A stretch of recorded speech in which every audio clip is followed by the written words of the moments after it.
اس کے ساتھ ساتھ اب جموں کشمیر انتظامیہ کے معاملات کے حوالے سے بھی بات کریں گے اور جموں کشمیر انتظامیہ کی جانب سے آئے روز ایسے حکم نامے جاری کیے جا رہے ہیں جو کبھی کبھار زمینی سطح پر بلا جھجک لوگ ایکسیپٹ کرتے ہیں اور کبھی کبھار اس پہ نہ صرف عوامی حلقوں میں بلکہ سیاسی حلقوں میں بھی تشویش پائی جا رہی ہے۔ ہم اس حکم نامے کی بات کریں گے جو کل جموں کشمیر انتظامیہ کی جانب سے جاری کیا گیا ہے، جس میں کہا گیا ہے کہ ملٹنسی سے جو لوگ جڑے ہیں اور پتنگ بازی کے واقعات میں جو لوگ ملوث ہوں گے ان کے لیے سرکاری نوکری کے دروازے بند، یہاں تک کہ انہیں پاسپورٹ فراہم کرنا بھی مشکل ہو گیا ہے۔ یہ جموں کشمیر انتظامیہ کا فیصلہ، لیکن اس کے ساتھ ساتھ عوامی سطح پر کیا کچھ کہا جا رہا ہے، سیاسی سطح پر کیا کچھ کہا جا رہا ہے، اس حکم نامے کو لے کر آپ کو بتاتے چلے کہ جس طریقے سے جموں کشمیر کے اندر اور خاص کر وادی کشمیر کے اندر حالات پر قابو پانے کے لیے نہ صرف جموں کشمیر انتظامیہ بلکہ جموں کشمیر پولیس کی جانب سے ایک راستہ کھولا گیا تھا کہ نوجوانوں کو دوبارہ قومی دائرے میں لانے کی کوشش کی جائے گی اور اس کے حوالے سے ایک باضابطہ طور پر ایک پالیسی بھی بنائی گئی، لیکن اس بیچ جب یہ حکم نامہ آیا تو اس سے کہیں نہ کہیں ان لوگوں کے اندر مایوسی بھی دیکھنے کو مل رہی ہے۔ سی آئی ڈی کی ہدایت کے مطابق تمام فیلڈ یونٹس کے جو افسران ہیں ان کو ہدایت دی گئی ہے کہ وہ اس بات کو یقینی بنائیں، چاہے وہ پاسپورٹ ہو، سرکاری نوکری ہو اور کسی بھی سرکاری خدمات یا خاص طور سے اسکیموں کا فائدہ جو سرکار کی طرف سے شروع کی جاتی ہیں، یہ حکم نامہ آپ کی ٹی وی اسکرین پر، اور اس کے لیے خواہش مند شخص اگر پتھر بازی یا ان معاملات میں ملوث نہ ہو جو ملک مخالف سرگرمی نہ ہو تو وہاں پر ملک کی سلامتی کے لیے کوئی خطرہ نہ ہو تو ان تمام چیزوں کا سختی سے نوٹس لیا جائے۔ یعنی آپ ویریفیکیشن کا جو پروسیس ہے وہ اور بھی مشکل ہوگا، کٹھن ہوگا، اور صرف سرکار نے کاغذوں تک ہی اسے محدود نہیں رکھا ہے، ڈیجیٹل پروسیس کے تحت بھی پہنچا جائے گا۔ سرکار اس پر ڈیجیٹل طریقے سے بھی نظر رکھنے والی ہے کہ کس کی کیا بیک گراؤنڈ رہی ہے، کس کے خلاف کہاں پر کیس ہے۔ آپ کو یاد ہوگا کہ جموں کشمیر کے اندر خاص کر وادی میں سال 2010 کے بعد ہزاروں ایسے نوجوان تھے جن پر پتھراؤ کے کیسز میں جن پر مقدمے درج ہوئے تھے، یا پھر آج تک کئی لوگوں کے خلاف کارروائی ہو رہی ہے یا ان کے خلاف مقدمے درج ہیں، لیکن سیکیورٹی کلیئرنس ملنا، اب ان میں سے بہت سارے نوجوان ایسے ہیں، کئی تو عمر کی حدیں پار کر چکے ہیں، کئی لوگ نوکری کے لیے اپلائی کریں گے، پاسپورٹ کے لیے اپلائی کریں گے، تعلیمی سرگرمیوں کے لیے ہو سکتا ہے ملک کے باہر جانا ان کو پڑے، تو ان تمام میں اب انہیں کٹھن پرستتیوں سے یا چیلنجز سے بہت زیادہ گزرنا پڑے گا۔ ہمارے ساتھ ہمارے سینئر ساتھی سید تجمل اسے پر جوائن کر چکے ہیں۔ سید تجمل، سرکار کی کوشش کہ اس گیپ کو جو گزشتہ کئی برسوں سے رہا ہے پولیس اور عام عوام کی یا نوجوانوں کے درمیان، اس کو فلم کرتے کرتے اس طرح کا جب حکم نامہ جاری ہوا تو اس پر ایک تو عوامی رد عمل کیا ہے، یا جو سرکار کی کوشش تھی پولیس محکمے کی خاص طور سے جس پر فوکس ڈی جی پیز ہمیشہ سے دیتے رہے کہ مین سٹریم میں لانے کا ایک واحد راستہ کہ نوجوانوں کے ساتھ جڑا جائے، ان کی کاؤنسلنگ ہو،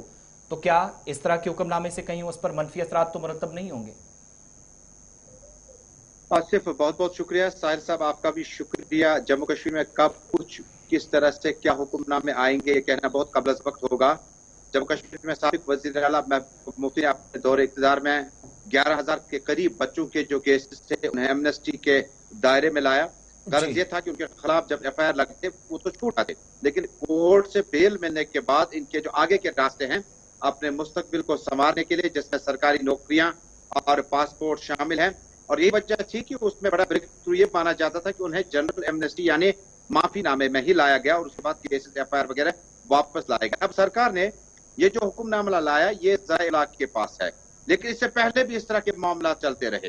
اور کسی بھی شخص کو جس نے ملک دشمنی میں حصہ لیا ہو، آپ 84 کے پروفیسر غنی کے واقعہ سے لے کر آج تک دیکھ لیجیے گا، جو بھی شخص ملک دشمن منافرت پھیلانے کی کوشش کر رہا ہو، سرکار کے مطابق حالانکہ اس شخص کی انفرادی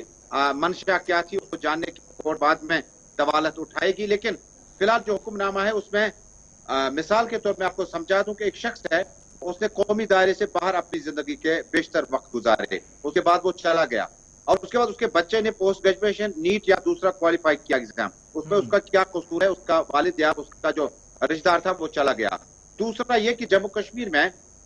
پوسٹ برہان ایجوٹیشن کے بعد لگاتار سرکار پر نکتے چینی تھی کہ آپ لوگ جو ہیں اس طرح کے احکامات صادر نہیں کرتے ہیں، گولیاں ٹھیک ہے، گولیاں چلیں گی، لوگ مریں گے جب احتجاج ہوگا، ڈیموکریٹک احتجاج نہ ہو، لیکن اس کے بعد جب ان کو نوکریوں سے پاسپورٹ سے برخاست کر سکتے ہیں تو انہیں کورٹ جانا پڑے گا۔ کورٹ میں جانے کے لیے جب آپ کا نوٹیفکیشن نکلے گا تب تک ڈیڈ لائن ختم ہو جائے گا۔ اور دوسری اہم بات، جب آپ ان کو پاسپورٹ دینے سے روکتے ہیں اور پاسپورٹ بھی ایک جمہوری طرز عمل کا حصہ، لیکن CID جو ڈپارٹمنٹ ہے اب یہ الگ سے ویریفیکیشن کرے گا. مثال کے طور کافی لوگ ہیں آصف جو قومی دائرے میں نہیں تھے لیکن اس وقت سرکاری ملازمت اختیار کر چکے ہیں. کچھ وقت انہوں نے وہاں گزارا، کچھ وقت انہوں نے یہاں واپسی کری. انہیں اس وقت CID سے سیاسی اثر رسوخ کی بنیاد پر یا دباؤ پر یا انفلوئنس پر انہیں کوئی بڑی پریشانی نہیں ہوئی. اب یونین گورنمنٹ کیا چاہتی ہے کہ جموں کشمیر میں جو لوگ قومی دائرے سے باہر ہیں یا منافرت پھیلا رہے ہیں یا ملک کے خلاف انسٹیگیٹ کریں لوگوں کو، انہیں اکسا رہے ہوں، ان کے خلاف اب یہ طریقہ ایک ہوگا کہ انہیں اخلاقی طور پر، اقتصادی طور پر بتایا جائے کہ جب تک آپ ملک میں ہیں تب تک آپ ملک کے شہری ہونے کے ساتھ ساتھ پاسپورٹ ہولڈر بھی بن سکتے، نوکریاں بھی دی جا سکتی ہیں. عوام کا ملا جلا رد عمل ہے اور عوام یہ کہتی ہے کہ جموں کشمیر میں چونکہ پاپولر گورنمنٹ نہیں ہے، عوامی گورنمنٹ نہیں ہے، لہٰذا ان فیصلوں کو وہ بڑے سختی کے ساتھ دیکھتے. اس طرح سے سخت گیر موقف اختیار کرنے کا مطلب ہے کہ CID اپنی رپورٹ الگ سے دیکھ کر جو شخص نوکری لگا ہے، جس کے خلاف کیس زیادہ ہے، کیونکہ ایک پریکٹس یہ بھی ہے جو ڈیفینس لائر ہوگا وہ کل کہے گا کہ اس کو تو ویریفیکیشن ہوا ہے پاسپورٹ کے وقت کی گورنمنٹ، اب نیا کاؤنٹر بنے گا CID کا جو اس کی الگ ویریفیکیشن کرے گا. اب آنے والے دنوں میں چونکہ معاملات جو ہیں کافی حساس ہیں اور سرکار کو بھی یہاں کے معاملات اور یہاں کے نوجوانوں کے امورات کو دیکھنا ہوگا. ہو سکتا ہے کہ کچھ اینٹی نیشنل ایکٹیویسٹ میں کچھ لوگ رہے ہوں لیکن بعد میں جو جنریشن ہے انہوں نے تو کنارہ کشی اختیار کی ہے. بڑا فیصلہ ہے لیکن توقعات ابھی بھی ہے کہ شاید گورنمنٹ جو ہے اپنے فیصلے کو دوبارہ دیکھے کہ جو شخص پڑھائی کر کے نوکری کا حق حاصل نہیں کرے گا، مجھے لگتا ہے کہ اس طرز عمل سے لوگ جو ہے وہ اتفاق نہیں کریں گے. اور جس شخص نے پڑھائی کرنے کے بعد ایک ڈیموکریٹک رائٹ حاصل کرنا ہے، پاسپورٹ حاصل کر کے مڈل ایسٹ یورپ جانا چاہتا ہے اپنی کمائی کے لیے، اس کو پاسپورٹ کے حق سے دور کرنا یہ بھی تھوڑی پریشانی ہے. لیکن امید کرتے ہیں کہ آہستہ آہستہ جو ہے ان معاملات پر جموں کشمیر کی سرکار جو ہے دوبارہ ہمدردانہ غور کرے گی اور ایک اٹھانے کے لیے 100 لوگوں کو شکار نہ ہونا پڑے. بہت بہت شکریہ تفصیلات فراہم کرنے کے لیے. سید تجمل ہمارے ساتھ تھے اور انتظامیہ کا وہ فیصلہ اس پر بات کر رہے تھے. جو لوگ تخریبی کارروائیوں میں ملوث ہیں ان کے خلاف اب ویریفیکیشن کا جو معاملہ ہے وہ اور بھی سخت ہونے جا رہا ہے. انتظامیہ نے CID کی جو گراؤنڈ پر ونگز کام کرنے والی ہیں، جو فیلڈ سٹاف ہے، اس کو سخت ہدایات جاری کیے. وقت چھوٹے